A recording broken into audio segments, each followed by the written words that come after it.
दर्शन news. Manjhi प्रखंड के कौरुधुरु पंचायत के पैक्स गोदाम परिसर में मंगलवार को इफ्को छपरा के द्वारा क्षेत्र दिवस कार्यक्रम का आयोजन किया गया। कार्यक्रम की शुरुआत दीप प्रज्वलित कर किया गया। इस दौरान क्षेत्र पदाधिकारी छपरा सचिन प्रताप सिंह ने किसानों को संबोधित करते हुए बताया कि नैनो डीएपी का बेहतर प्रदर्शन है। यह स्थानीय किसान नीतीश कुमार सिंह के खेत में लगाया गया है, जिस पर सभी वैज्ञानिक और किसानों ने भ्रमण किया और संतोषजनक पाया। वहीं कृषि वैज्ञानिक केंद्र मांझी सारण के उद्यान विशेषज्ञ डॉक्टर जितेंद्र चंदोला ने विभिन्न फसलों में एकीकृत पोषक तत्व प्रबंधन, ड्रोन की खेती में उपयोग एवं महत्व, सूक्ष्म सिंचाई पद्धति, कृषि विज्ञान केंद्र में चल रही विभिन्न योजनाओं जैसे प्राकृतिक खेती, जलवायु के अनुकूल कृषि कार्यक्रम, सामूहिक अग्रिम पंक्ति प्रशिक्षण आदि के विषय में किसानों को विस्तार से समझाया। उप महाप्रबंधक इफ्को पटना वाईपी सिंह ने किसानों को नैनो यूरिया प्लस एवं नैनो डीएपी तथा अन्य उत्पाद के बारे में जानकारी दी। उन्होंने बताया कि रासायनिक उर्वरकों का उपयोग किसान वाई न के बराबर करें। उन्होंने कहा कि खेतों में ज़्यादातर नैनो उर्वरक का उपयोग करें। साथ ही किसानों के खेत में ड्रोन से नैनो यूरिया तथा नैनो डीएपी का छिड़काव भी किया गया। साथ ही किसान भाई जैव उर्वरक का भी उपयोग करें।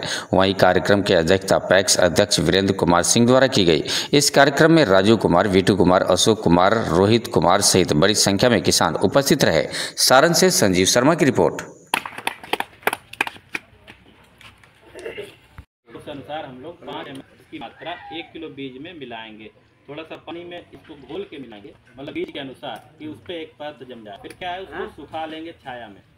यानी अगर कल आप लगाना चाह रहे हैं तो शाम में आज ये काम कर लीजिए, रात भर सूख जाए, फिर अगले दिन बुआई कर लीजिए। उसके बाद क्या करेंगे, फिर एक बार स्प्रे करेंगे। इसका जो शेष मात्रा बच जाएगी 30 से 35 दिन के बाद जब पत्तियां आ जाएंगी, हम लोग गेहूं की बात होते हैं, पत्तियां आ जाएंगी अच्छे से, तो उस पर स्प्रे करेंगे।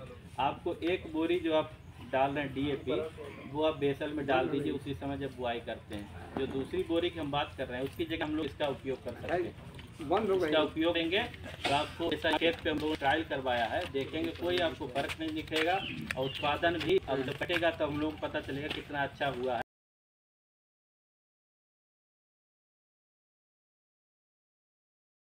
लेकिन आपको क्लस्टर में खेती करनी पड़ेगी। क्लस्टर जैसे ये नहीं कि आपको एक का खेत यहाँ पर है दूसरे का उस कोने पर, ऐसे नहीं। हमको चाहिए 8-10 एकड़, एक किसान को हम 1 एकड़ का बीज देंगे। उस जो परियोजना हमारा सीडबली उसके तहत एक किसान को 1 एकड़, तो इसलिए 8-10 किसान जो आप भी इंटरेस्टेड होंगे तो हम 8-10 किसानों को जो राजेंद्र शुक्लम है उसका बीज दे सकते हैं। वो हम इसके बाद है ना, तो उसके लिए आप नोट करवा सकते हैं। इसके साथ साथ हमारी प्राकृतिक खेती भी एक प्रोजेक्ट चल रहा है, उसमें हम जागरूकता अभियान चला रहे हैं अभी, है ना। उसके साथ साथ हम प्रशिक्षण भी देते हैं किसान भाइयों और बहनों को, है ना। ये तो मेरा मोटा था कि क्या वो चीज़ नहीं थी। हम लोगों का जैसे गेहूं होता था बड़ा हो जाएगा, लंबा होगा, लेकिन बाली बहुत छोटी होती थी तो वो गिर जाता था, तो उत्पादन वैसे भी कम हो जाता था। इस तरीके से जब शुरुआत हुई, फिर जब कहा कि विदेशों में उत्पादन अच्छा हो रहा, हमारे देश में कम हो रहा, तो वहाँ के वैज्ञानिक का कारण ये था कि जब देश हमारा आज़ाद हुआ उस समय खाद्यान्न की धीरे धीरे कमी होने लगी। कमी होने के कारण था जनसंख्या की वृद्धि होने लगी।